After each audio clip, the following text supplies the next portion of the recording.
बहुत बहुत शुभकामना मेरे प्यारे बच्चों। आज हम 14वां पाठ चल रहे हैं, अखंड भारत के निर्माता। सरदार वल्लभ भाई पटेल को भारत के लौह पुरुष के रूप में जाना जाता है।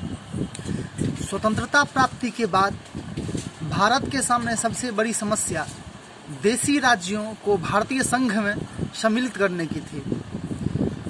भारत को इस समस्या से उबारने का काम सरदार वल्लभ भाई पटेल ने किया। प्रस्तुत पाठ इसी विषय पर आधारित है। 15 अगस्त 1947 को भारत स्वतंत्र हुआ। उस समय 563 छोटे बड़े देशी राज्य भारत में थे।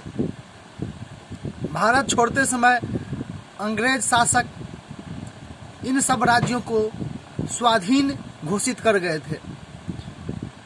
अब ये सब देशी राज्य भारतीय संघ में यदि स्वतंत्र रहते तो नए भारत के शरीर में नासूर का काम करते। इन 563 राज्यों को भारतीय संघ का अभिन्न अंग बनाकर एक अखंड भारत के निर्माण का भगीरथ कार्य कौन करे, मतलब कठिन कार्य। भगीरथ कार्य मतलब यह कार्य तत्कालीन भारत सरकार ने देश के गृह मंत्री सरदार वल्लभ भाई पटेल के हाथ सौंपा। प्रारंभ में सरदार पटेल ने देश की एकता और अखंडता के लिए राजपाट, सत्ता और संपत्ति का त्याग करने का प्रस्ताव राजा नवाबों के समक्ष रखा। तब वे कहने लगे कि अब हम पूर्ण स्वतंत्र हैं, भारतीय संघ की अधीनता हम कभी स्वीकार नहीं करेंगे। किसी भी कीमत पर हम अपना राज्य और सत्ता नहीं छोड़ेंगे। परंतु सरकार ने अपनी राजनीतिक सद्व्यवहार, कुशलता से और अपनी विशाल हृदयता, सहानुभूति तथा वत्सलता से सब राजा और नवाबों का मन जीत लिया।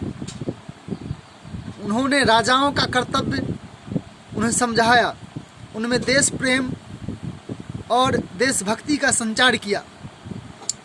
नवोदित राष्ट्र के कल्याण के लिए अपना राजपाट, नवोदित का मतलब होता है नया नया उद्भव जो हुआ है, नया नया बना है। नवोदित राष्ट्र कल्याण के लिए अपना राजपाट, सत्ता और संपत्ति का त्याग करने के लिए प्रेरित किया। सरदार इस भागीरथ कार्य की सफलता के लिए बड़ी जी तोड़ से प्रयास कर रहे थे। तब एक बार गुजरात प्रांतीय कांग्रेस के मंत्री श्री रावजी भाई पटेल ने उनसे कहा, सरदार साहब, देशी राज्यों के लोक नेता ने यह शिकायत करते हैं कि राजा नवाबों ने राज्य की बहुत सी अस्थावर संपत्ति को निजी बताकर बचा लिया है। यह संपत्ति उनसे बलपूर्वक छीन लेनी चाहिए ताकि राज्य की बड़ी बड़ी इमारतों में जनहित के लिए स्कूल, कॉलेज और अस्पताल या शासन के दफ्तर बनाए जा सके।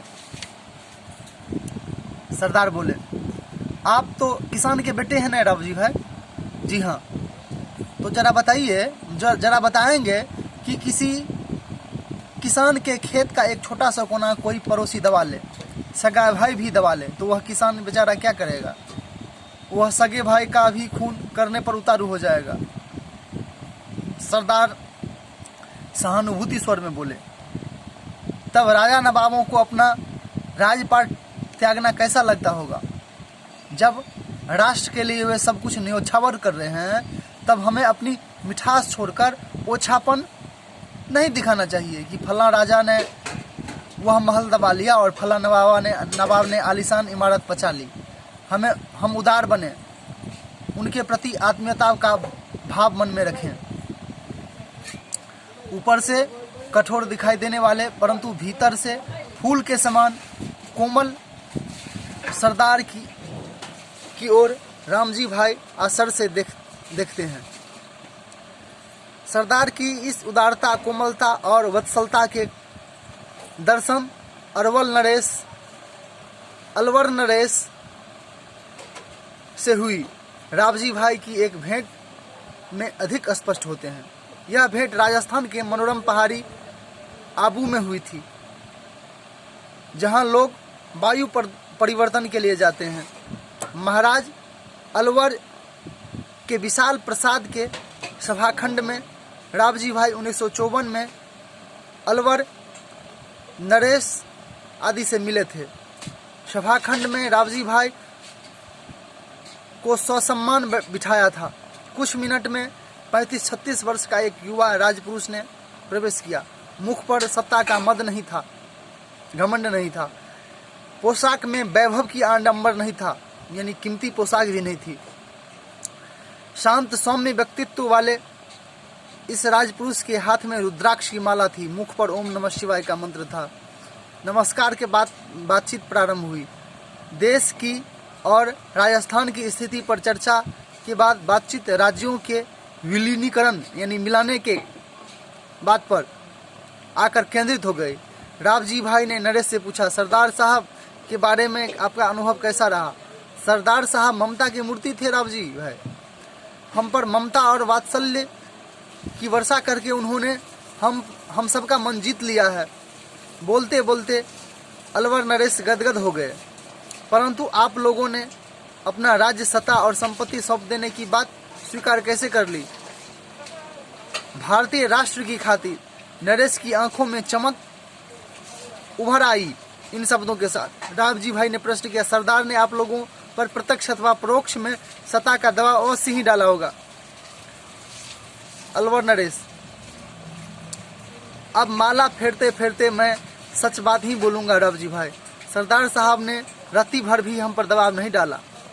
हमारे संकालू मनों में यह डर था कि सरदार सत्ता का चक्र चलाकर हमें सताएंगे, परंतु उन्होंने प्रेम और वात्सल्य की गंगा हमारे जीवन में बहाई। नरेश की माला फिरती जाती थी।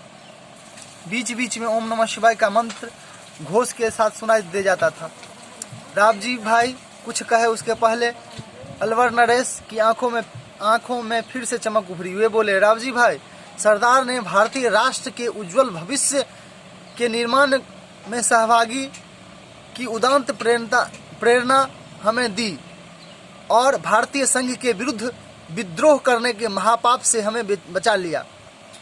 इसके लिए हम सब राजा नवाब सदा ही उनके ऋणी रहेंगे। कुछ रुक कर नरेश बोले, लगता है कि स्वतंत्र भारत को अखंड बनाने के लिए सरदार साहब का अवतार हुआ था। यहाँ दोनों की सुखद भेंट पूरी हुई। रावजी भाई ने प्रणाम की मुद्रा में महाराज से विदा ली। महाराज ने दोनों हाथों को जोड़कर रावजी भाई को आदरपूर्ण विदा किया। रुद्राक्ष की माला अलवर नरेश के हाथ में फिर से घूमने लगी। ओम नमः शिवाय का मंत्र उनके मुख से सभाखंड में गूंजने लगा। कुछ शब्दार्थ है। भागीरथ कार्य मतलब अत्यंत कठिन काम। सौंपा मतलब दिया। अस्थावर मतलब अचल। आलीशान मतलब भव्य। मद मतलब नशा या घमंड। रति भर मतलब जरासा। तत्कालीन मतलब उस समय का। कटिबद्ध मतलब तैयार। उतारू मतलब तैयार होना। पचा लेना मतलब हड़प लेना। गदगद होना प्रसन्न होना। घोष मतलब नाद या आवाज। धन्यवाद मेरे प्यारे बच्चों।